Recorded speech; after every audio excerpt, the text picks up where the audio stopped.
அரசியல் தலைவன் அவன் சினிமாக்காரனா நல்லவனா கெட்டவனா இதெல்லாம் தாண்டி அவன் உண்மையானவனா, அதுதான் ரொம்ப ரொம்ப முக்கியம். இது சம்பந்தமா ஒரு குட்டி கதை ஒன்று சொல்றேன். ஒரு நாட்டில் ஒரு ராஜா தனக்கு பக்கபலமா இருக்கிறதுக்காக கூட துணையா இருக்கிறதுக்காக ஒரு தளபதியை தேடுறாரு. சரியான தகுதிகளோட ஒரு 10 பேர் செலக்ட் ஆகுறாங்க.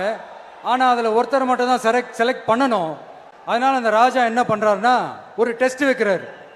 அந்த 10 பேர் கையிலையும் விதை நெல்லை கொடுத்து இதை நல்லா வளர்த்து கொண்டு வாங்க, ஒரு 3 மாதம் கழிச்சு வாங்கன்னு சொல்லி அனுப்பி வச்சிடுறாரு. 3 மாதம் கழிச்சு வரும்போது அதில் ஒருத்தர் ஆள் உயரத்துக்கு வளர்த்துருந்தாரு, ஒருத்தர் தோல் உயரத்துக்கு வளர்த்துருந்தாரு. அதில் ஒரு 9 பேரும் நல்லா வளர்த்து கொண்டு வந்திருந்தாங்க.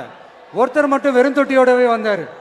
என்னன்னு கேட்டதுக்கு, நானும் தண்ணி ஊற்றி ஊற்றி பார்க்குறேன், உரம் வச்சு வச்சு பார்க்குறேன், வளரவே மாட்டேங்குது ராஜா, என்ன பண்ணுறதுன்னு தெரியலன்னு சொன்னதுக்கு ராஜா அவரை கட்டி அணைச்சிக்கிட்டு, இனிமே நீதான் என்னுடைய தளபதி, எல்லா அதிகாரமும் உனக்கு தான் சொன்னார். ஏன்னா அந்த 10 பேர் கையிலையும் ராஜா கொடுத்தது அவித்த விதை நெல், அது முளைக்கவே முளைக்காது.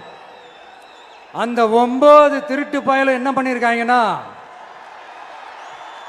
வேற விதை நெல்லை வாங்கி அதை வளர்த்துட்டு ராஜாவையும் மக்களையும் ஏமாத்திருக்கிறாங்க. ஆனா இவர் மட்டும் உண்மையை போட்டு உடைச்சிட்டார்.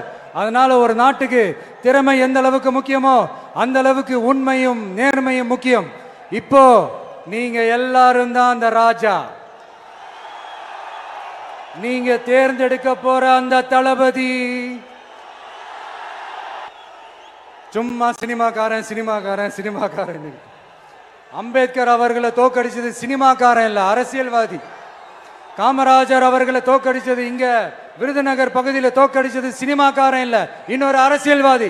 இன்னைக்கும் நம்ம கூட வாழ்ந்துட்டு இருக்கிற நல்ல கண்ணு ஐயாவை தோக்கடிச்சது சினிமாக்காரன் இல்ல, அரசியல்வாதி. இப்படிப்பட்ட நல்ல நல்ல தலைவர்களை எதிர்த்து நின்று தோக்கடிக்கணும்னு அந்த எண்ணத்தை உருவாக்குனது சினிமாக்காரன் இல்ல, அரசியல்வாதி. அதனால எல்லா அரசியல்வாதியும் அறிவாளியும் கிடையாது, எல்லா சினிமாக்காரனும் முட்டாளும் கிடையாது. செய்திகளை உடனுக்குடன் தெரிந்து கொள்ள கீழ்கண்ட கேபிள் மற்றும் டிடிஹெச் நெட்வொர்க்குகளில் எம்நாடு செய்தி தொலைக்காட்சியை காணுங்கள். பாதகம் செய்பவரை கண்டால் நாம் பயம் கொள்ளலாகாது பாப்பா, மோதி மிதித்து விடு பாப்பா, அவர் முகத்தில் உமிழ்ந்து விடு பாப்பா. அண்மை செய்திகளை உடனுக்குடன் தெரிந்து கொள்ள இணைந்திருங்கள் எம்நாடு தொலைக்காட்சியுடன்.